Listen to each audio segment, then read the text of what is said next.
Lectura espiritual para el martes de la octava de Pascua. De las disertaciones de San Anastasio de Antioquía, obispo.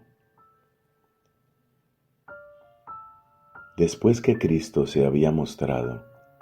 a través de sus palabras y sus obras, como Dios verdadero y Señor del universo, decía a sus discípulos,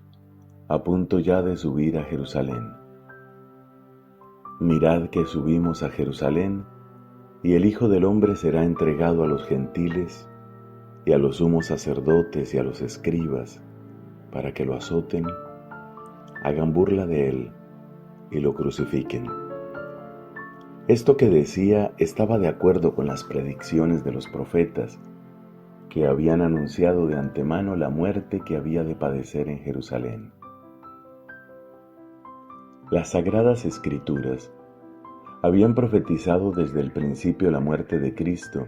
y todo lo que sufriría antes de su muerte, como también lo que había de suceder con su cuerpo después de muerto.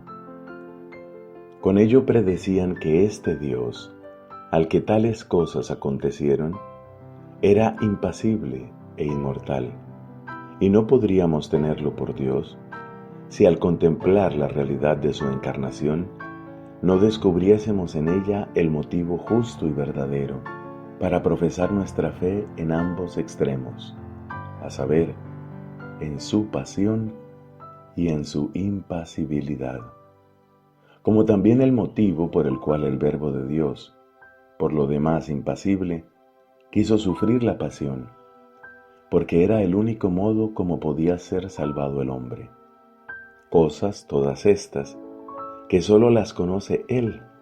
y aquellos a quienes Él se las revela. Él, en efecto, conoce todo lo que atañe al Padre, de la misma manera que el Espíritu penetra la profundidad de los misterios divinos. El Mesías, pues, tenía que padecer, y su pasión era totalmente necesaria,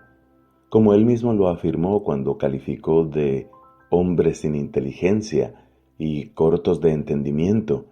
a aquellos discípulos que ignoraban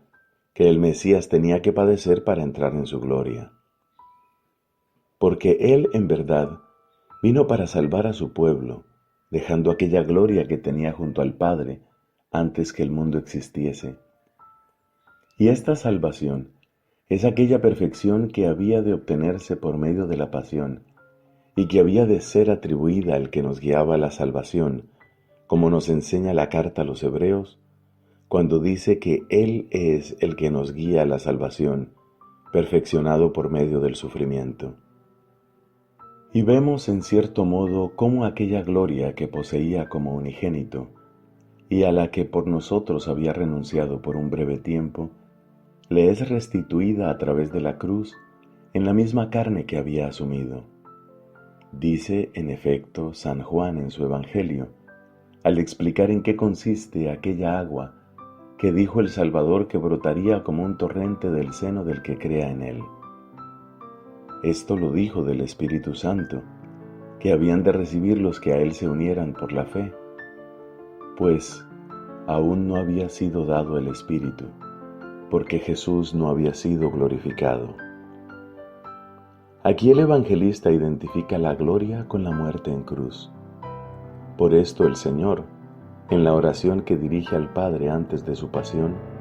le pide que lo glorifique con aquella gloria que tenía junto a Él antes que el mundo existiese.